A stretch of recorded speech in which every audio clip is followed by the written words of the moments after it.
Kemarin itu di gua itu ya ada orang yang mau masuk di gua itu, ternyata pas di atasnya itu ada ular. Ular ini ya, ular itu kepalanya itu besar, tapi nganunya kecil itu, badannya kecil. Itu kalau malam itu banyak orang yang terdengar suara gamelan. Nah, memang kalau ngomong angker, ngomong mistis, Bayu itu memang tempatnya. Yang desa penari orangnya ketemu dengan yang perempuan, mungkin itu kategori Nyi Resek itu karena penunggu termasuk danyang di dusun Sambung Rejo termasuk Roh Bayu.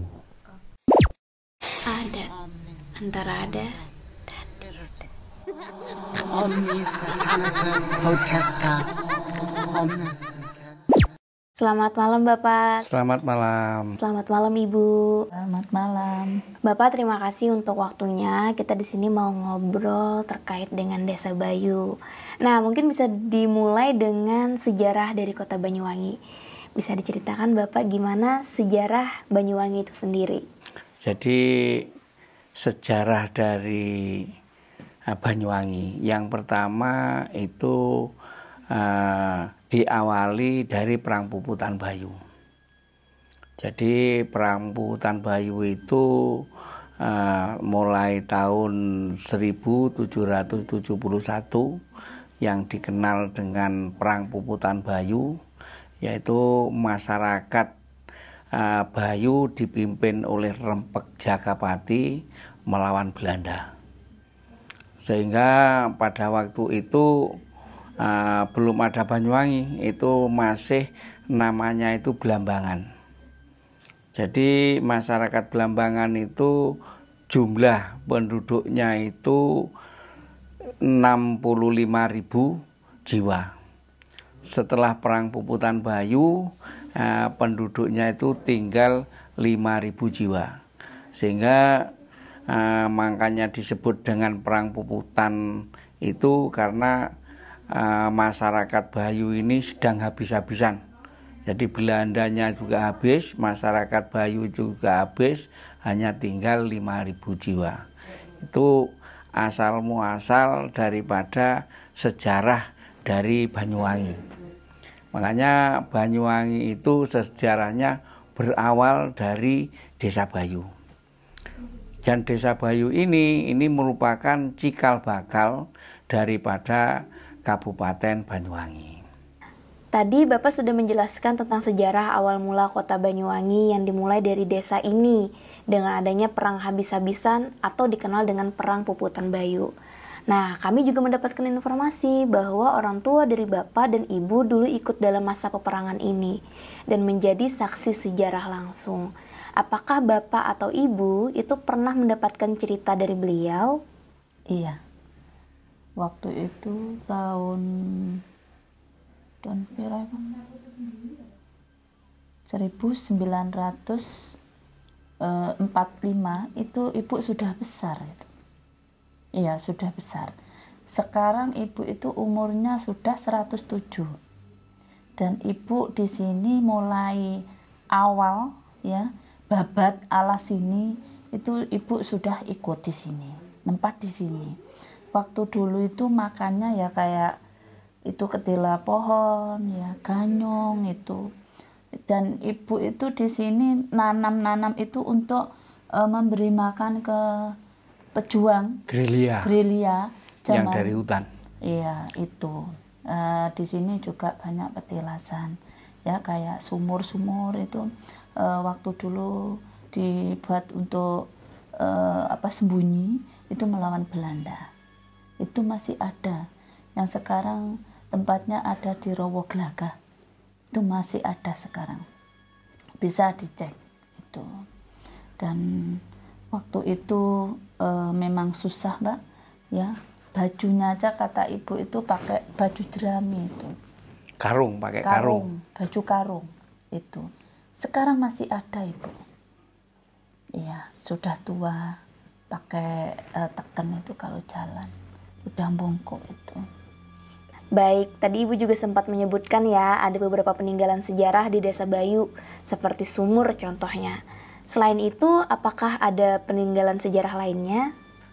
Kalau di desa sini ya, ini di sebelah sana di dusun Bayurejo itu ada namanya SDN 4 Bayurejo. Di sana di belakangnya ini yang dulu itu ada sisa bata merah besar-besar ya. Itu merupakan benteng.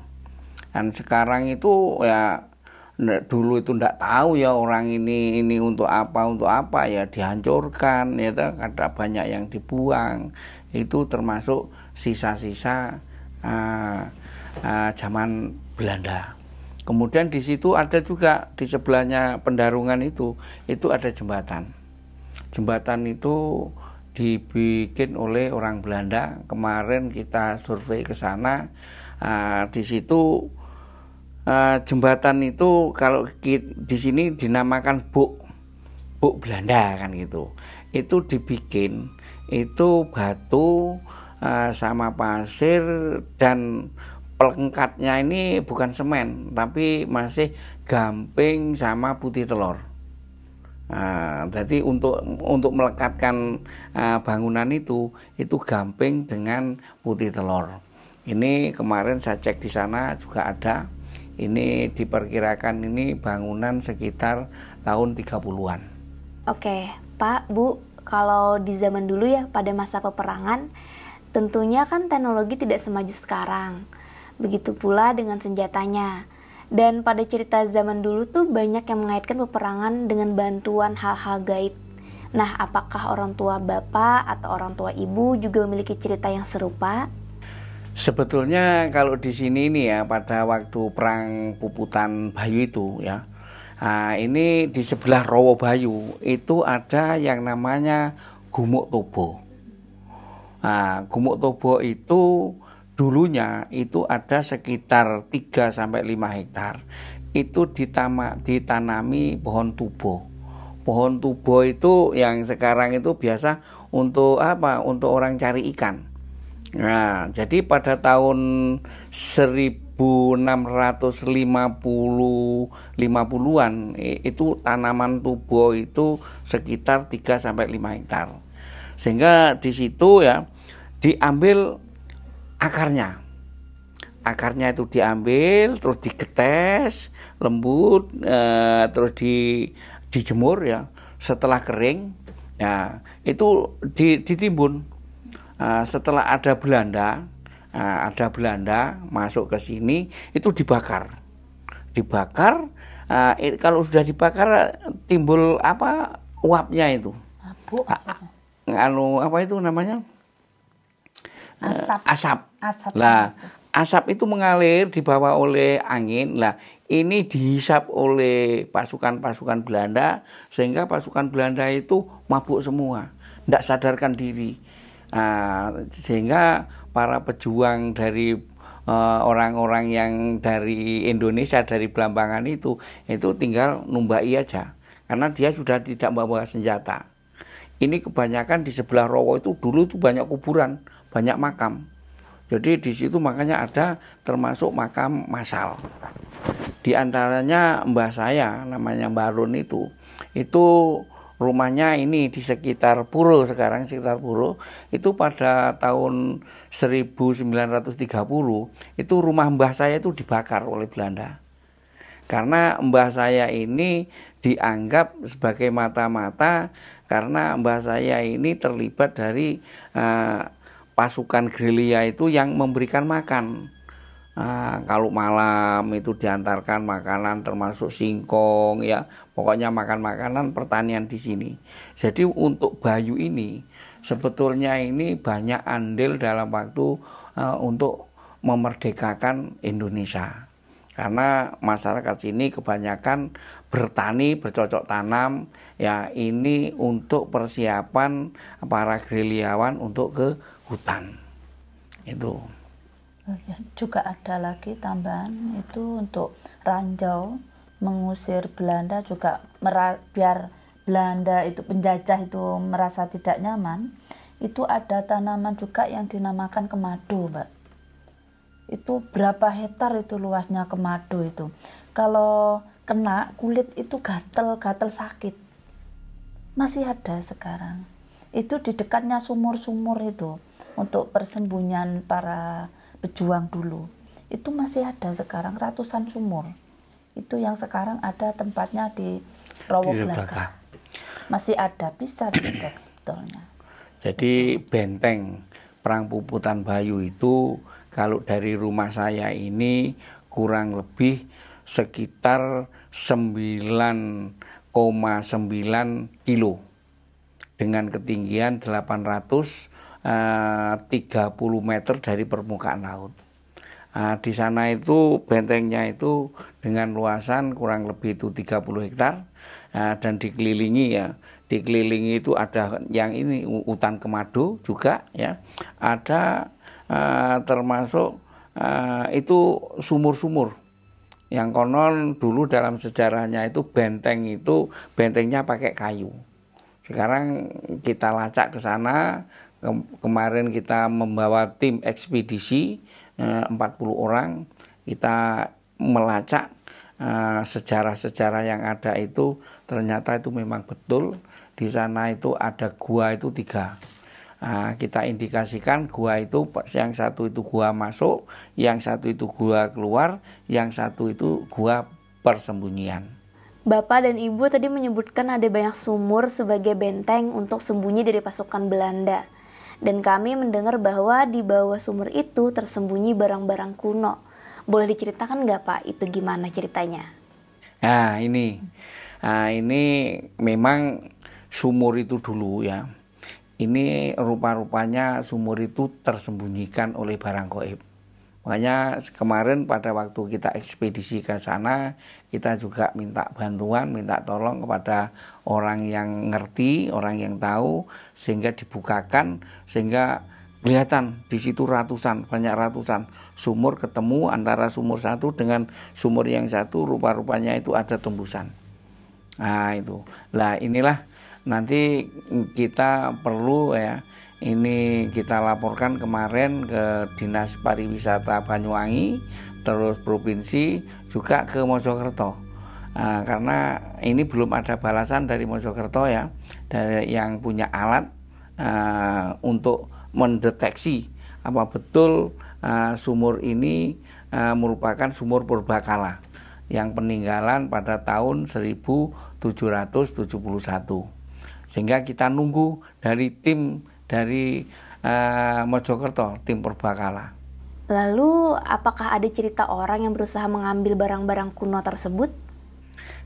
Kalau barang kuno sih sekarang itu kan yang dikejar banyak orang, ini bukan barang kunonya, tapi termasuk barang-barang yang peninggalan, yaitu para leluhur itu, termasuk keris, termasuk ake dan segala macam. Itu banyak orang yang mengejar itu, bahkan dia itu meditasi ke Rowo Bayu. Kadang-kadang kalau di situ sudah berapa hari, dia itu bermalam dengan meditasi itu menemukan alat-alat seperti keris, seperti ake dan barang-barang kuno itu. Itu sering kejadian-kejadian. Makanya Rowo Bayu ini seperti malam ini aja, ini ada berapa orang grup. Ada yang dari Jogja, ada yang dari Jakarta. Bahkan tadi itu saya ke sana sempat ya, kita itu ketemu dengan orang dari Tangerang. Ada lagi ini anaknya Mbah Marijan sekarang itu di Rowo Bayu. Nanti ini mungkin akan mampir ke sini juga. Jadi dalam rangka dia itu meditasi. Kami juga mendengar bahwa ada orang yang mengambil benda kuno tersebut, namun dia dimimpikan harus mengembalikan benda tersebut. Nah, itu benar seperti itu atau gimana ceritanya? Memang di sini ini banyak hal semacam itu ya. Kemarin itu di gua itu ya, ada orang yang mau masuk di gua itu, ternyata pas di atasnya itu ada ular. Ular ini ya, ular itu kepalanya itu besar, tapi nganunya kecil itu, badannya kecil. Sehingga memang dari tim ekspedisi kami ya, ini tidak bolehlah kita itu masuk ke situ, dan ada tim kami ini yang diajak oleh orang itu berpakaian tentara Belanda. Kalau nggak salah itu kita cek itu pakaian itu sekitar tahun 1800-an. Itu pakaiannya seperti pramuka kalau sekarang. Tapi dulu katanya pakaiannya tentara Belanda. Nah ini bahkan tim kami itu hampir tersesat diajak oleh itu. Satu orang itu. Ya. Bahkan kita di sana ada gua itu kalau nggak salah gua yang nomor berapa itu alat kami termasuk HP, foto itu nggak bisa. Terus GPS langsung mati di situ. Memang banyak lah di situ kalau cerita mistis ya, itu memang kalau di sini banyak sekali. Termasuk di Rawabayu itu tahun 80-an itu kalau malam itu banyak orang yang terdengar suara gamelan. Nah, memang kalau ngomong angker, ngomong mistis, Bayu itu memang tempatnya. Kalau suara gamelan itu terdengar dari arah mana, Pak? Kalau dari Rawasana, arah di sebelah timur. Kanan. Di pojokan sebelah timur. Kanan. Kalau dari sini dari kanan. Kanan. Nah, itu gamelannya itu gamelan dari wayang itu ya. Pewayangan itu komplit di sana. Itu kelihatan seperti itu. Oh. Berarti suara gamelan itu datang dari sebelah timur Rawa ya. Apakah di sana ada sebuah desa yang memiliki sanggar atau hanya suara saja? Cuma ada suaranya saja. Memang kalau di daerah sini memang ya cerita-cerita semacam itu memang banyak ya cerita. Cuma itu kan termasuk bukan alam nyata tapi alam gaib itu. Tadi Bapak juga sempat menyebutkan ada ular putih yang menjaga goa. Nah, apakah ada bentuk-bentuk penjaga lain yang ada di daerah sini? Kalau yang menjaga ya, untuk wilayah sini, kalau di sini kan terkenalnya itu kalau bahasa Jawa itu danyang. Danyang itu orang yang menguasai wilayah ini secara halus. Itu kalau di Rawabayu itu dikatakan itu perempuan, namanya Nyi Resek. Nah, kalau di Rawabayu itu Nyi Resek. Nah, mungkin dengan dengan katanya orang yang desa penari, orangnya ketemu dengan yang perempuan, mungkin itu kategori Nyi Resek itu karena penunggu termasuk danyang di Dusun Sambungrejo termasuk Rawabayu. Selain danyang tadi, apakah ada penjaga-penjaga lain yang berbentuk hewan, Pak? Kalau di sini ini ya yang sering orang itu ditemui itu macan putih. Macan putih. Kadang di Rawabayu itu tahu-tahu ada tampakan macan putih. Oke. Lalu di desa ini ada berapa banyak rawa, Pak? Gini, kalau di sini ini ya sebetulnya kalau ngomong rawa itu yang satu yang dikenal yang sekarang itu ada namanya Rawabayu. Di Rawabayu itu merupakan suatu telaga, di atasnya itu banyak sendang.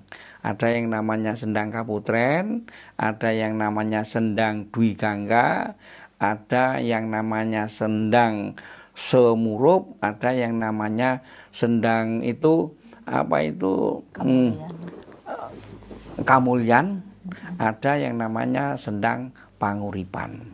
Nah, ini untuk di sekitar Rawabayu.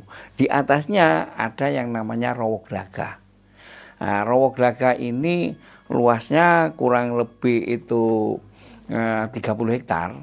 Itu di tengah-tengahnya itu ada tanaman gelaga. Kurang lebih itu 1 hektar dulu.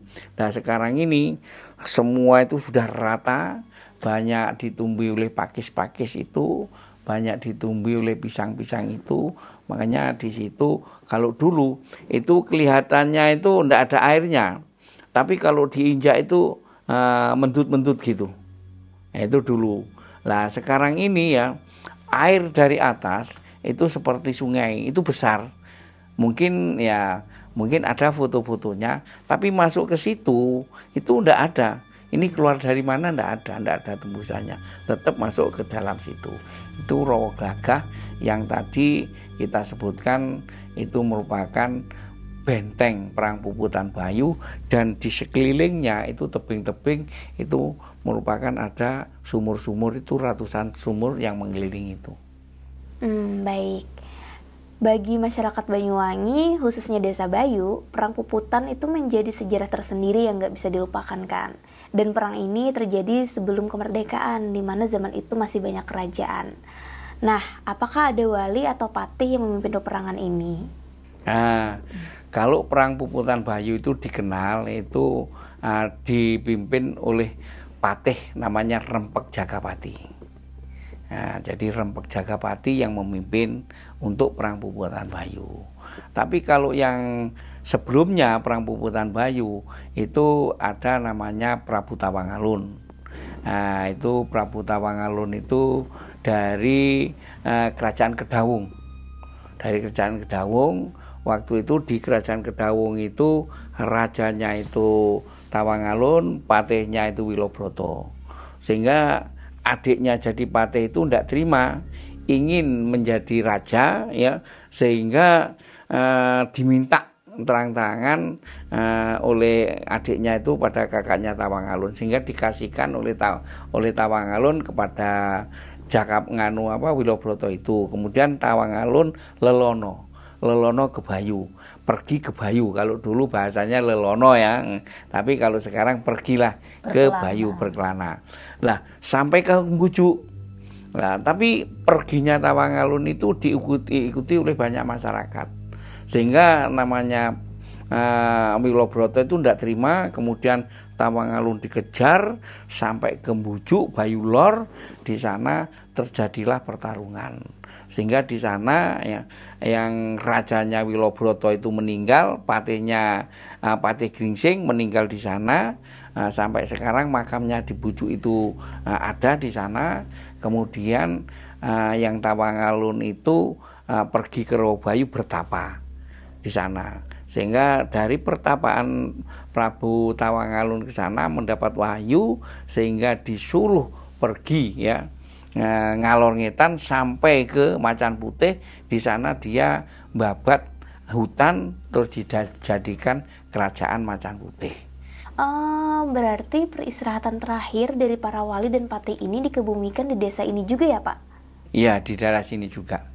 Kami juga sempat dengar nih Pak, waktu ngobrol dengan warga, katanya ada sebuah misteri tersendiri mengenai makam dari para wali atau patih. Boleh diceritakan Pak, gimana sih hal misteri itu gitu? Gini, memang di situ itu ada makam ya, ada makam 3. Satu itu Wilobroto, yang satu Patih Gringsing, terus yang satu itu sejarahnya itu makam dari pusaka. Dari pusakanya Tawangalun yang diminta oleh Wilobroto, kemudian yang untuk membunuh Wilobroto itu ya pusaka itu, sehingga di situ itu dimakamkanlah makam Wilobroto, Patih Gringsing sama senjata itu. Makanya di sana ada makam 3. Lah, konon makam dari ketiga makam itu sering oleh masyarakat Bayu Lor dulu itu dikasihkan atap. Kasih atap dari bambu ya. Ini siangnya ini dikasih atap, tapi tahu-tahu paginya besok itu sudah tertata lagi. Itu beberapa kali dikasih atap dia tidak mau. Jadi dikembalikan lagi tertata, sehingga sampai sekarang makam itu tidak ada. Kalau bahasa Jawa iup-iup, nah kalau bahasa Indonesia itu atap lah, tidak ada atapnya, sehingga memang tidak mau makam itu dikasih atap, biar dia itu ya atapnya itu langit lah, katanya seperti itu. Oke, pertanyaan selanjutnya Pak, Banyuwangi ini kan memang dikenal sebagai kota mistis dan penuh misteri ya. Nah, apakah Bapak atau Ibu sendiri itu pernah mengalami hal-hal yang di luar nalar? Kalau saya sih nggak pernah ya mengalami hal semacam itu. Nggak pernah. Nggak pernah. Cuma kalau orang-orang itu misalnya di Rawabayu itu sering terjadi kesurupan. Orang yang datang. Orang yang datang, pengunjung itu yang datang kesurupan, seringlah kejadian-kejadian semacam itu. Itu apa penyebab mereka kesurupan, Pak? Biasanya gini, biasanya orangnya itu, makanya kalau kita masuk ke daerah-daerah yang istilahnya kalau sekarang dikatakan angker ya itu jiwa kita itu jangan sampai kosong. Kebanyakan orang-orang itu kosong. Ya masuk itu seharusnya kita itu harus ada etika, masuk ke alam-alam seperti itu kita harus punya etika. Kalau dalam bahasa kalau orang Islam kita ya uluk salam lah. Kalau bahasa Jawanya kulon nuwun lah, ya kulon nuwun. Itu. Untuk sejauh ini pengunjung datang untuk menikmati wisata religi atau mistis terutama di Rawabayu ya Pak. Nah selain dari hal dan tempat tersebut, ada hal apa lagi nih yang bisa dieksplor dari Desa Bayu? Gini, memang sekarang ini saya lagi semangatnya ya. Kita ini lagi membuat perdes tentang desa wisata. Sekarang sudah kita siapkan perdesnya, perdes tentang desa wisata. Kemudian kita juga sedang mempersiapkan perdes tentang RT RW. Tata ruang dan tata wilayah itu. RT RW-nya sudah kita siapkan untuk menyongsong desa wisata itu. Sehingga nanti kita masuk ke Bayu, ini bukan semata-mata wisata itu di Rawabayu, tidak. Tapi nanti Desa Bayu itu sejengkal tanah pun ini akan saya jadikan wisata.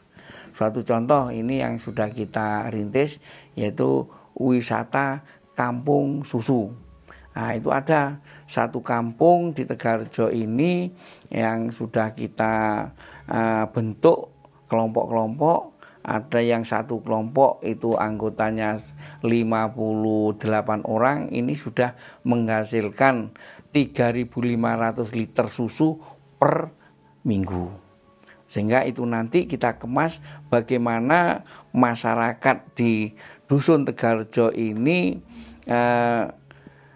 bisa menyuguhkan ya, para wisata bagaimana caranya kita memerah susu, bagaimana kita mengolah susu. Sekarang ini memang susu kita lagi kita jual ke Solo. Ke depan jangan sampai susu itu kita jual tapi kita produksi sendiri di sini. Kemudian ada juga kita kampung susu, kampung ikan. Jadi nanti orang di sini masuk ini sudah siap ikan, ya, ikan segarnya, ya. Terus kalau mau dia mancing sudah kita siapkan. Air terjun, banyak air terjun. Ada air terjun ini di Bayurjo ada air terjun Rojurut di Bumisari. Terus juga nanti kita siapkan air terjun di Bujuk sana. Terus ada apa itu? Ada sungai nanti kita bikin itu apa namanya? Pemancingan. Enggak, yang sekarang orang lagi kintir-kintiran itu yang dikenal itu. Jadi nanti ke depan itu kita setting bagaimana Bayu ini menjadi sebuah desa yang banyak dikunjungi oleh wisata. Ke sini mau minta apa? Wisata agrowisata juga kita siapkan. Bahkan ini nanti di sekitar Rawabayu ini kita akan membuat tanaman 1 juta tanaman. Sehingga masyarakat itu biar tahu kalau namanya kayu jati ini, kayu suren ini, kayu garu ini, 1 juta tanaman harus kita siapkan sebagai wisata edukasi. Sehingga ke depan ini masuk ke Desa Bayu ini sudah kita tawari paketan. Paketnya ini kemana?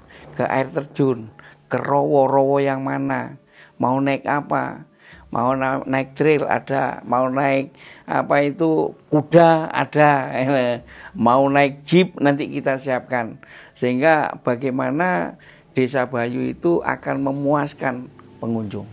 Itu juga harapan ada kami. Mbak tambahan itu yaitu tentang buah. Di sini terkenalnya durian. Ya. Oh ya. Durian nanti juga bisa kami buat macam olahan juga. Ya. Jadi Banyuwangi itu sebetulnya terkenal dari buah durian. Sebetulnya itu kabupatennya Banyuwangi. tapi penghasilan yang paling Terbesar. utama terbesar di Bayu. Di Bayu. Dan rasa pun juga Rasa dari pun dari Bayu. Makanya Bayu ini sudah kita siapkan perdesnya ya, perdes tentang buah. Jangan sampai nanti buah yang ada di Bayu ini dicidrai oleh rasa dari buah lain. Jadi perdes sudah mengatakan dilarang masyarakat luar menjual duren dari luar Bayu. Sehingga yang ada di Bayu itu satu hanya duren Bayu dan manggis dari Bayu, terus apokatnya juga dari Bayu. Jadi karena Bayu ini terkenal dari buah-buahan, tapi kalau di luar sana yang dikenal kan Banyuwangi. Tapi aslinya Dari rasa Bayu. khas dari Bayu. juga durian merah dari Bayu. Dan kita juga akan menyiapkan, misalnya ini nanti kita siapkan seperti kemarin, ini trail untuk mengantarkan wisata mau ke Mbujuk, kita mengantarkan ke Kendarungan, kampung yang hilang, kita mau mengantarkan ke Rowoglaganya, sehingga bagaimana kita kemas desa ini menjadi desa wisata. Dan nanti ada tambahan itu Mbak, untuk susu insya Allah nanti dari ibu-ibu nanti itu bisa diproduksi buat kue ya, buat permen itu, dan juga nanti insya Allah UMKM kami insya Allah kami tingkatkan. Dan untuk kampung ikan itu juga masuk ke Pokja 3, yaitu gemar makan ikan. Jadi untuk menambah gizi balita, juga itu bisa menanggulangi stunting. Juga susu seperti itu juga, itu menambah ekonomi keluarga. Jadi hasil itu dari kambing ternak sendiri dan diproduksi nanti menjadi olahan. Jadi macamnya olahan itu nanti insya Allah yang membuat juga dari Pokja 3 dan juga itu masuk Pokja 2 keterampilan, dan juga masuk Pokja 4 yaitu tentang kesehatan. Ya, berarti banyak sekali ya kuliner dari desa ini yang bisa dicicipi. Dan kami dengar juga di desa ini banyak jenis kopi ya. Wah ya, makanya kalau kopi ini sudah, makanya nanti wisata juga kita kemas. Wisata kopi, kalau mau keliling di kebun kopi ada. Terus mungkin kalau mau keliling dari pisang abaka. Pisang abaka itu di Jawa itu yang ada di Bayu, di perkebunan Bayu Lor yang ada.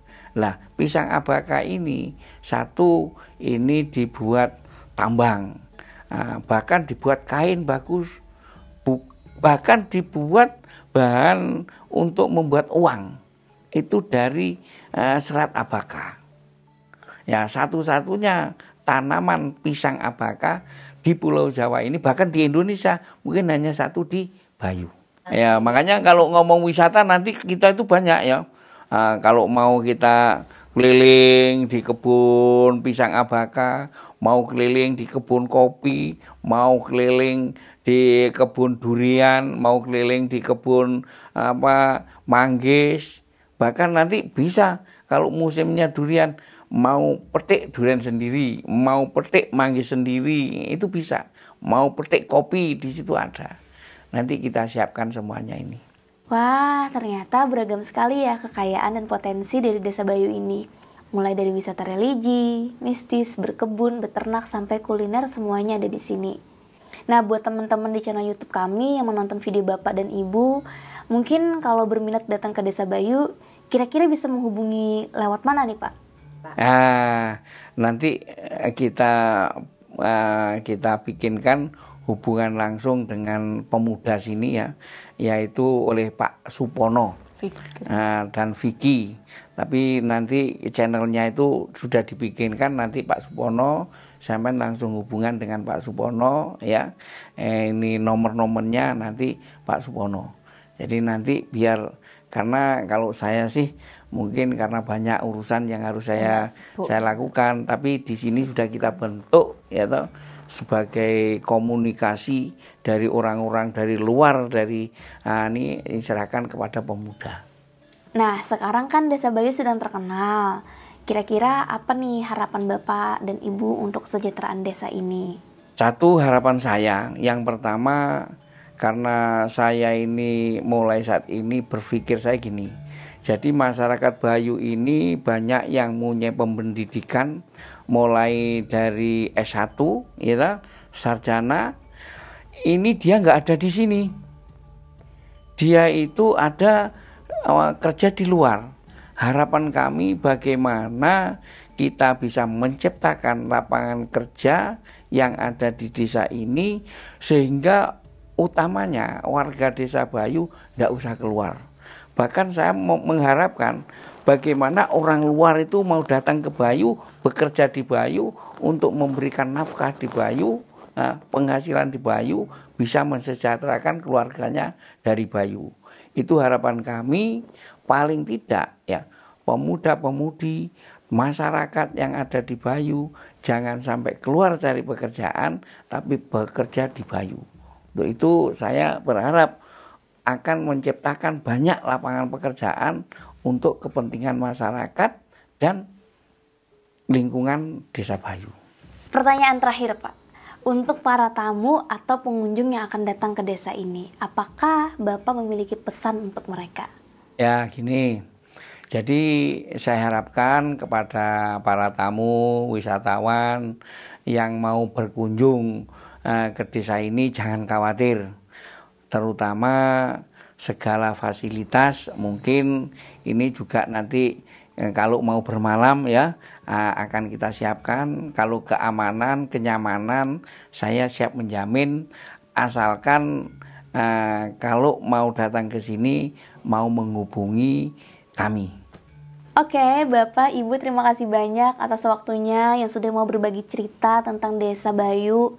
Dan ternyata, wow, keren banget ya. Kita baru tahu nih, Desa Bayu tuh kaya banget alamnya. Jadi sayang banget kalau misalnya dilewatkan. Apalagi lokasi desa ini emang paling ujung di Pulau Jawa. Dan menariknya, walaupun di paling ujung, ini ada gunung. Biasanya kan ujung dari sebuah pulau itu lautan. Pokoknya Desa Bayu cantik banget. Kalau menurut pengalaman kami sih sejauh ini datang ke Desa Bayu, ini pas banget sih tempatnya buat healing-healing. Apalagi anak-anak yang udah bosen ngelihat gedung-gedung. Kalau kalian misalnya mau healing, Desa Bayu harusnya bisa jadi opsi sih.